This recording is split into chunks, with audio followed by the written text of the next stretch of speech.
Have you ever wondered, why do we live in an era of unprecedented material abundance, with instant access to entertainment, delicious food, and information, yet feel more anxiety, depression, and pain than ever?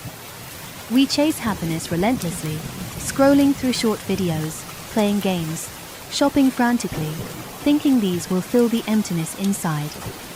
But more often than not, brief pleasure is followed by longer periods of loss and numbness. We're like hamsters running endlessly on a wheel. The harder we try, the more exhausted we get.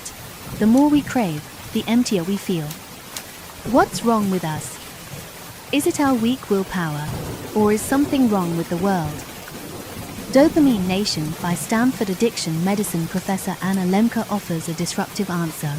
The problem lies precisely in our endless pursuit of pleasure. The book tells us that pleasure and pain sit on opposite ends of a scale.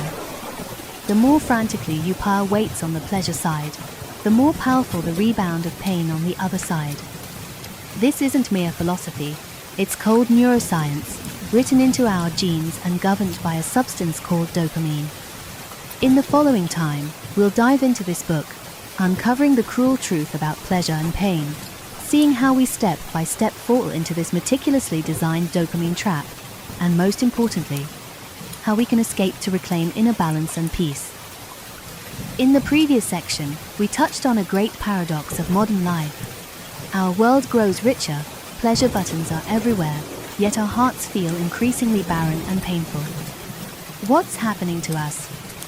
Dopamine Nation provides a scalpel, dissecting not others, but ourselves and our brains. The first step in this analysis is to cut through our prejudices about the word addiction. At the mention of addiction, do words from social news pop into your head? Alcoholism, gambling, drug abuse. It seems distant, a story for those with weak willpower or moral failure. But the book's author, Professor Anna Lemke, reveals a harsh truth. Welcome to Dopamine Nation, where we're all addicts. You might think this is an overstatement, but let's first look at the author's own story. Anna Lemke is no ordinary person. She's a professor of addiction medicine at Stanford University, a top expert helping others quit addiction. Yet this expert openly admits in the book that she was once a full-fledged addict. Her vice, vampire romance novels. You read that right. It started with the global hit Twilight. In middle age, she used the novel to escape reality, harmless enough. But after finishing it, she dived into all similar novels she could find: werewolves, fairies, witches, time travelers.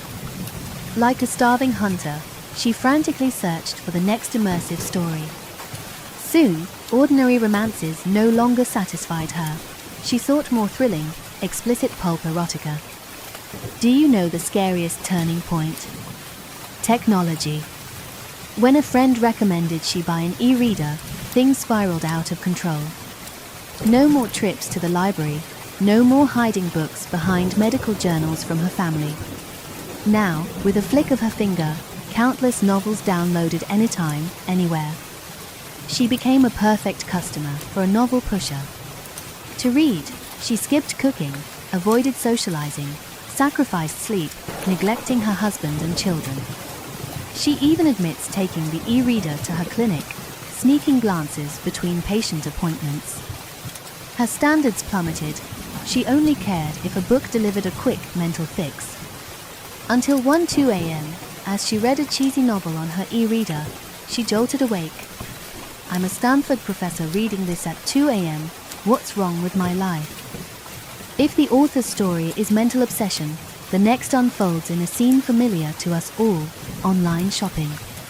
The author has a patient named Archie, addicted to searching for and buying products online. For him, the thrill wasn't owning something, but the entire process: deciding to buy, checking out, paying, waiting for delivery. His pleasure peaked the moment he unwrapped the package, then vanished like a bubble. His room filled with cheap items, and he owed tens of thousands of dollars. Yet he couldn't stop. To sustain the excitement of unboxing, he began ordering cheaper and cheaper things: keychains, mugs, plastic sunglasses, even returning items immediately, just to repeat the cycle of ordering, receiving, unwrapping. You see, he no longer shopped for products, but for the feeling itself. Archie's story is a mirror. Haven't we, too, added unnecessary items to carts late at night, chasing the satisfaction of clicking buy?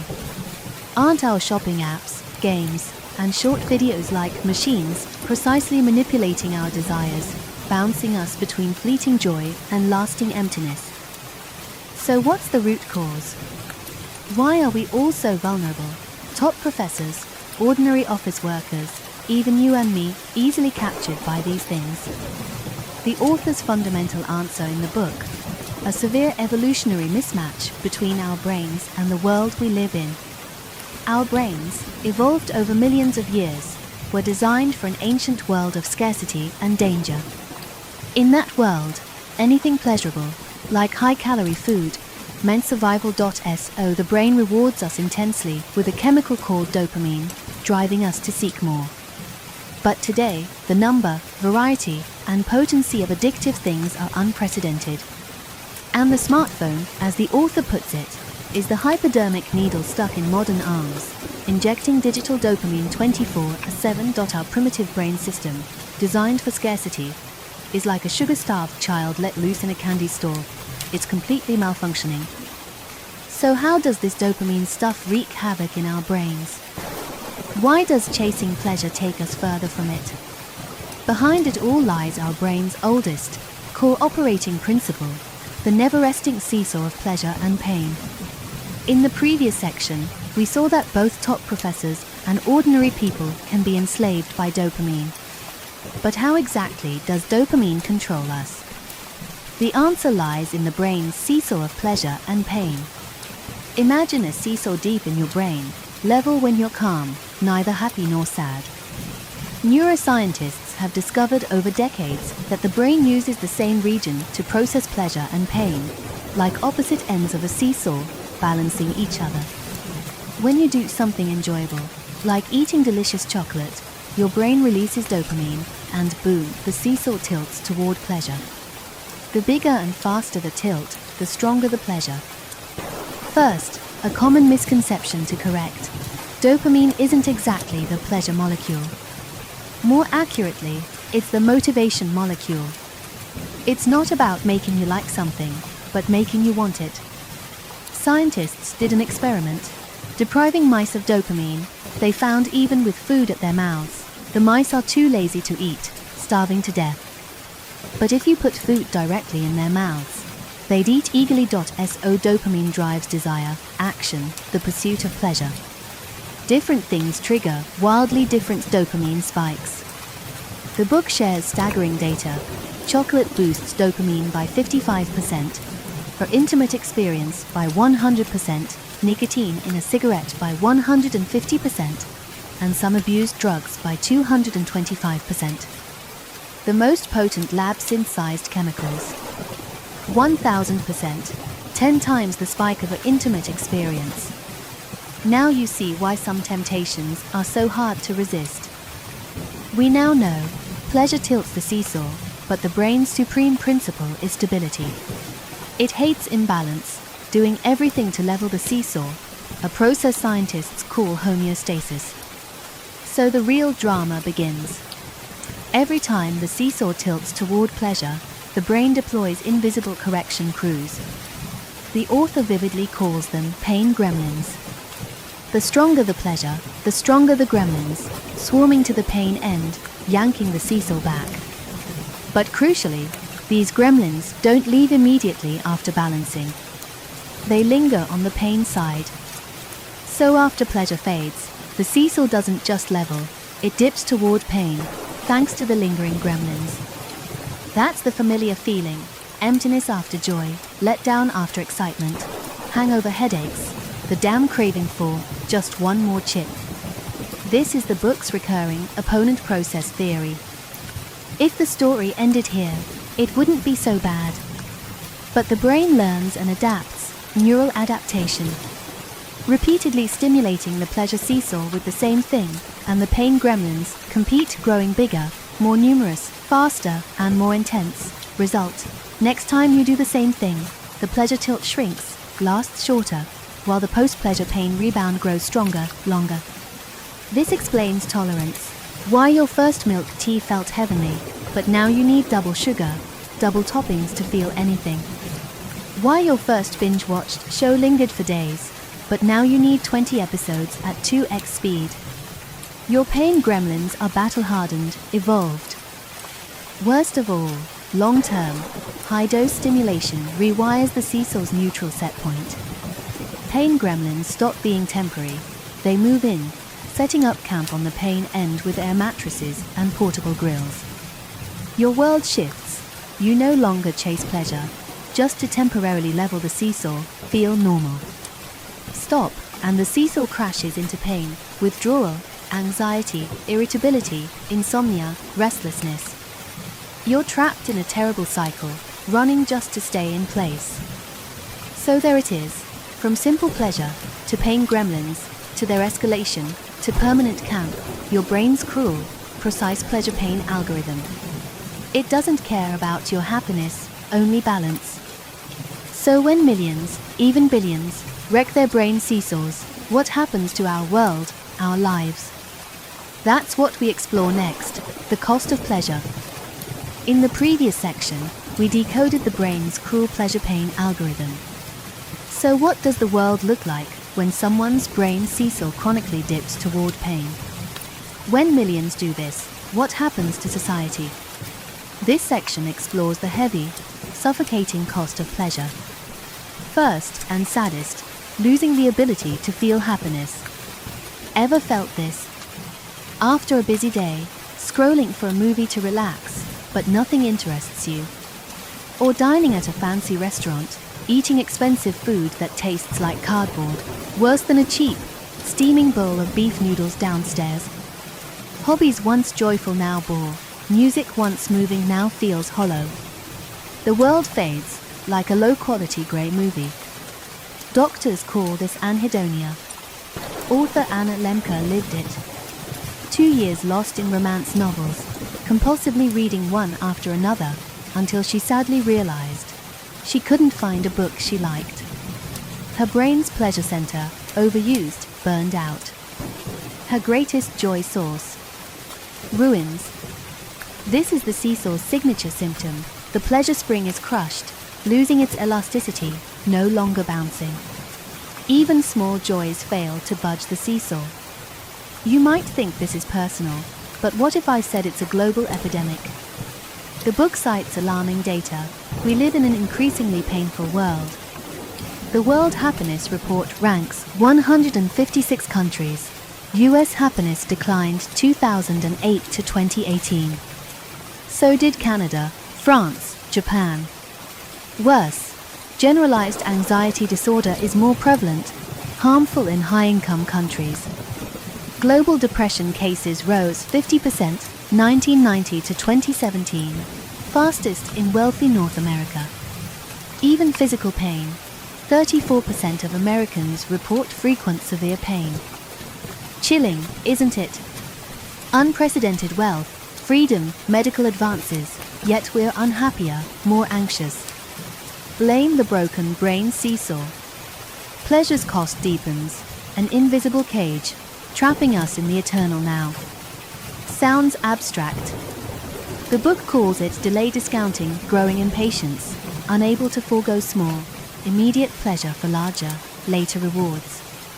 Example, knowing you need to wake early, but scrolling short videos till 2 a.m. In that moment, hours of quality sleep matter less than minutes of pleasure. This mental myopia defines addicts.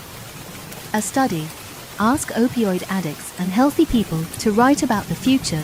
An average person imagines 4.7 years, addicts. A mere 9 days. Horrifying. With a 9-day world, how plan life, study, or sustain relationships? Only chase the next high in a narrow time cage. Life compresses into fleeting orgies of indulgence, then endless craving for more. By now, does this sound hopeless? A broken seesaw, lost joy, growing anxiety, short-sightedness, numbness, trapped in time. Can we fix it? Realign the seesaw. Yes. As a top doctor, the author wouldn't just highlight problems. This requires recoveries first, critical step, next section's topic, brain decluttering, i.e., dopamine withdrawal. In the previous section, we explored pleasure's heavy cost, a numb, anxious, short-sighted person trapped in the present. Despairing. How do we repair the broken seesaw? Can we evict the pain-end gremlins? Yes, the book's first, foundational solution resembles a martial arts retreat, dopamine fasting, or, more simply put, a sensory declutter for your brain. Withdrawal sounds intimidating, like it's only for severe drug dependence. But the book's core point, this works for everyone, whether addicted to alcohol, cigarettes, video games, online shopping, or short videos. Dopamine withdrawal means hitting pause, temporarily cutting off overstimulating habits. Goals: first, let overworked brain reward circuits rest and repair. Second, and more importantly, see how much these pleasures actually harm your life. When immersed, we're blind to truth. How long? A day? A week? The author recommends at least 4 weeks, scientifically grounded. Neuroscientist Dr. Nora Volkow's brain imaging, 2 weeks after quitting, addicts' dopamine remains far below normal. Quit after 1 to 2 weeks, and you're likely in peak withdrawal, seesaw deep in pain. Quit then, and you'll think, see, worse without it. Illusion, you must endure the worst, giving your brain time to recalibrate. Another study confirms, men with heavy drinking and clinical depression were hospitalized for 4 weeks, with no alcohol and no antidepressants. Result, 80% no longer met depression criteria. Stunning, for most, depression was likely alcohol's side effect, not a standalone illness. So 4 weeks, let pain-end gremlins grow bored, pack up, let the seesaw reset to balance. Dopamine withdrawal is like a computer reboot, clearing junk programs, restoring factory settings. Hard, but powerful. But post-reboot, you can't live in a vacuum. You'll use phones, go online, interact. How re-enter a tempting world without wrecking the seesaw? Learn new survival skills, building a mental fortress in a materialistic world, next section. In the previous section, we discussed rebooting via dopamine withdrawal. But post-reboot, temptation abounds. Shopping apps, games, short videos, predators ready to drag you back. Like a recovering patient with low immunity, resolve isn't enough. Build a strong mental fortress. The book's second survival rule, self-restraint. Restraint often evokes willpower, assuming resisting temptation depends on strength. But the author says this is a big mistake. Willpower isn't endless magic. It's like a muscle, fatigues with use. You resolve to skip milk tea, but after a tiring day, passing the shop, that sweet smell overwhelms your exhausted willpower muscle. Smart strategy, not fight temptation when it strikes, but plan ahead. When clear-headed, willpower strong, create barriers between you and temptation. Like ancient hero Odysseus, knowing he couldn't resist the siren's song, he didn't test his will, ordered crew to tie him to the mast before approaching. That's self-restraint's essence. Practical strategies for the book. First, physical space constraints.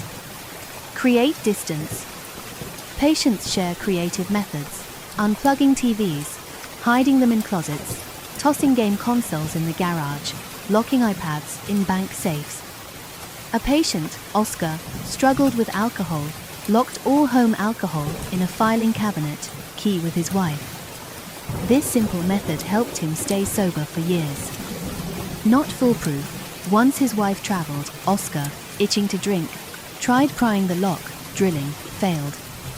He grabbed a long plastic straw, sipped an expensive wine through a half-inch cabinet gap. Moral: physical barriers may be broken, but they buy time, letting you calm, realize your loss of control. Second, time constraints. can't eliminate something, like phones. Limit when you use it.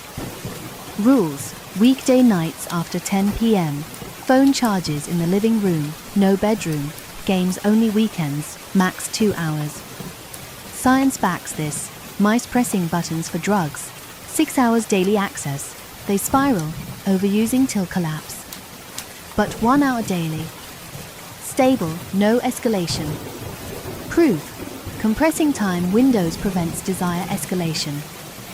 Third, category constraints, advanced, requires wisdom.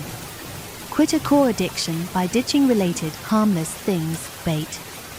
A patient, Mickey addicted to sports gambling, losing millions. To quit, he gave up all sports. No games on TV, no sports pages, no sports radio. Why? Scores, commentary, hooks dragging him back. He erased sports entirely to stay safe. For us, if scrolling short videos triggers shopping, your strategy may mean quitting the video app, not just shopping. Requires honest self-observation. Find the first link in your behavior chain. These 3 strategies, space, time, category, act as firewalls, helping you hold the line in a world full of temptation, but the book's most disruptive and brilliant idea. Go beyond subtracting pleasure, add pain instead. Next section, counterintuitive therapy, finding deeper, longer-lasting joy by actively choosing discomfort. In the previous section, we learned to defend against temptation. But defense isn't enough. The book's most radical strategy, proactive attack.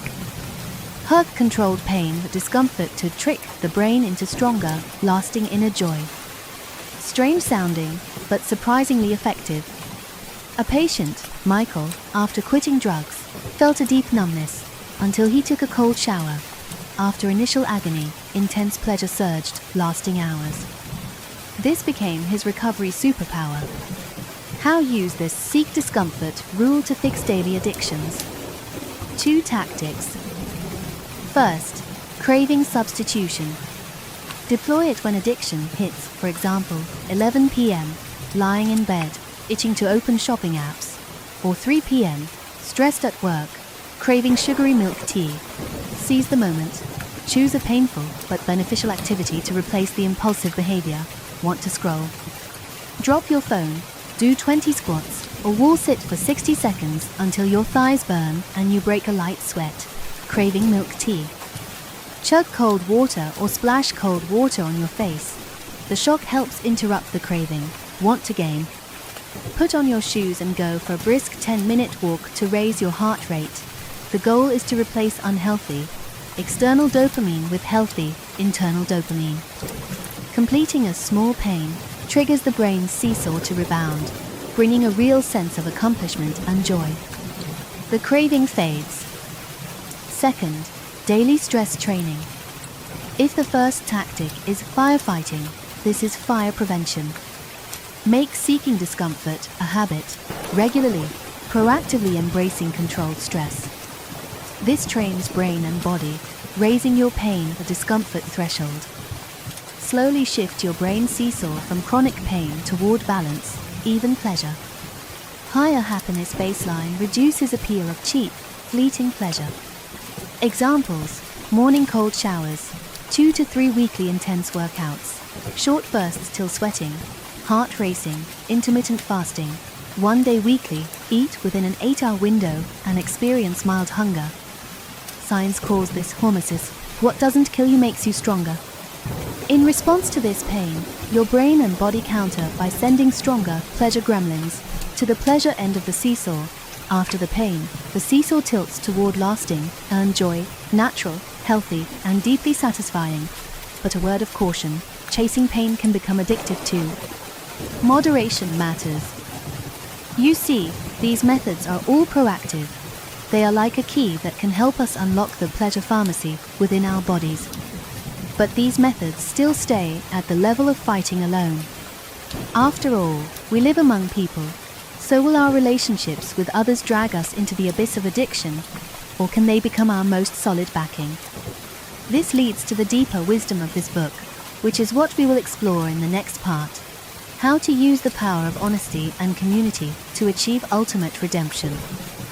What we talked about earlier is all about cultivating internal strength. That is, how to adjust our own brains through withdrawal, restraint, and taking the initiative to endure hardship. But after all, we live among people and cannot practice in isolation. The next part of this book explores a more profound dimension: how to use the power of others to achieve ultimate redemption. The answer lies in two words that are both familiar and unfamiliar to us: honesty and shame. Let's first talk about radical honesty. Its meaning is very simple. Tell the truth, especially the truths that make you feel embarrassed and expose your weaknesses. This sounds like a primary school student's code of conduct, but it is actually a powerful weapon to combat addiction and regain inner peace. Why? Let's first look at an example in modern life. Imagine you messed up an important project at the company or made a mistake in a relationship. What do you usually do? Do you bear it alone, numb yourself by scrolling through your phone or playing games, then post a photo of peaceful years on your moments, pretending that everything is fine? Or do you summon up the courage to find your most trusted friend or partner and say to them, "I messed things up, I feel terrible, and I need help"? The first choice is dishonesty. It will push you into isolation, making you bear all the pressure and shame alone, which is precisely the hotbed where all bad habits breed. The second choice is radical honesty. When you do this, a miracle happens. The patient Maria in the book, after confessing to her family the small mistake of lying and opening her brother's package, did not get anger in return, but understanding and hugs from her family. She said that at that moment, she felt an unprecedented sense of relief, and this confession became a springboard for her to rebuild her intimate relationship with her family. There are two powerful mechanisms at work behind this. First, the act of telling the truth itself is an exercise for our prefrontal cortex. The prefrontal cortex is the adult in our brain responsible for rational planning and impulse control. The more you practice honesty, the stronger this adult becomes, and the more you can control your behavior. Second, sincere vulnerability is the fastest shortcut to building intimate relationships. We always think that exposing our shortcomings will push people away, but in fact, it will attract people who truly care about you to approach you. This kind of real interpersonal connection is itself an extremely healthy and powerful source of dopamine, which can make us feel warmth, safety, and a sense of belonging. After talking about honesty, let's talk about a more complex emotion: shame. Shame is a double-edged sword. If used incorrectly, it will completely destroy you. If used correctly, it can help you reshape your life. The author distinguishes two completely different types of shame in the book.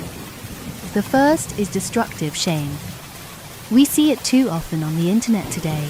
When a person makes a mistake, they are immediately labeled, subjected to cyberbullying, and socially dead. This kind of humiliation only makes those who made mistakes want to hide, escape, or even smash the pot. The patient Raleigh in the book mustered up the courage to confess his drug abuse problems to his church, but the elders only advised him to pray more and not tell others about these problems.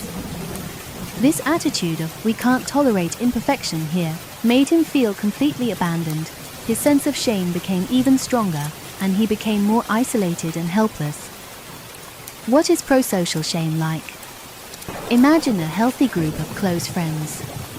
When you do something stupid, they will laugh at you without mercy, but after laughing, they will pat you on the shoulder and say, "It's okay, everyone makes mistakes. Just be careful next time." Then everyone will help you clean up the mess together. You see, your mistake has been pointed out, and you also feel embarrassed, that is, a sense of shame, but at the same time, you are reaccepted by the group and not abandoned. A model of this pattern is the Alcoholics Anonymous mentioned in the book. There, the greatest shame is not admitting that you are an alcoholic, but being afraid to confess to the group after a relapse. When a member stands up and says, "I drank again yesterday," what he gets is not contempt, but encouragement and support from the entire group. Everyone will share their experiences to help him stand up again. This kind of group atmosphere of "we condemn your behavior, but we will never abandon you as a person" is the core of prosocial shame. It uses our natural desire to belong to the group, turning shame from a force that pushes you away into a force that pulls you back. Therefore, both radical honesty and prosocial shame ultimately point to the same direction: breaking isolation and establishing real connections. Our brain's balance is not only affected by the chemical substances in our bodies, but also deeply influenced by the quality of our relationships with others. A sincere and inclusive community is itself the most effective medicine to combat addiction. So, when we have all these powerful tools, where are we ultimately going? What is the ultimate goal of our lives? This leads to the last and most philosophical power of this book. We turn from escaping reality to embracing reality. Up to this point, we have learned how to seek within ourselves and connect with the outside world. So where do all these efforts ultimately take us? The end of this book gives the most profound answer: turning from escaping reality to embracing reality. We must admit that the root cause of all addictive behaviors almost points to the same motivation: escape. We desire to temporarily escape from the pressure of reality and from the chattering, anxious, and judgmental voice in our own brains. The things we are addicted to, whether it is mobile games or other things, are just escape pods of different models. So what is the ultimate antidote? It is not to find a more advanced escape pod, but to completely give up the idea of escaping and instead learn to immerse ourselves in reality. You may have had such an experience when you are fully focused on assembling a complex Lego set, or challenging a dish you have never made before in the kitchen strictly according to the recipe, or practicing a musical instrument with your fingers moving clumsily but attentively on the keys. In those hours, you completely forget the time, your phone, and your troubles. At that moment, you are not escaping, you are entering the real world composed of building blocks, ingredients, or musical notes, which requires your full devotion. The best way to resist scrolling through your phone is not to use willpower to tell yourself, "Don't scroll," but to take the initiative to do something that can make you immerse. You can go to the park without looking at your phone, just observing the wild flowers by the roadside and the hurried pedestrians. You can play a game of frisbee, where you have to focus entirely on the disc, otherwise you will be hit in the face. These activities force you to pull your attention back from the virtual world to your body and the present reality. A patient named Mohammed in the book experienced this transformation in an extreme way. During his drug rehabilitation period, he went hiking and felt that everything around him was triggering his drug addiction. Just when he was on the verge of collapse, he accidentally pointed his camera lens at a bug by the roadside. In that small viewfinder, an extremely complex and beautiful world unfolded before him. He was completely obsessed with taking photos of the bug, and in the process, he found that his craving for drugs had unknowingly disappeared. He found an entrance that was more charming and real than the world of drugs. Muhammad's story tells us that the more real answer is to find a real world that is more attractive than your escape pod. This world may be hidden in a Lego block, a dish, or the wing of a beetle. The key lies in whether you are willing to put all your attention into the present moment to discover it and immerse yourself in it. This road is not easy. It requires our daily persistence and maintenance. Thank you all for watching, and see you in the next book.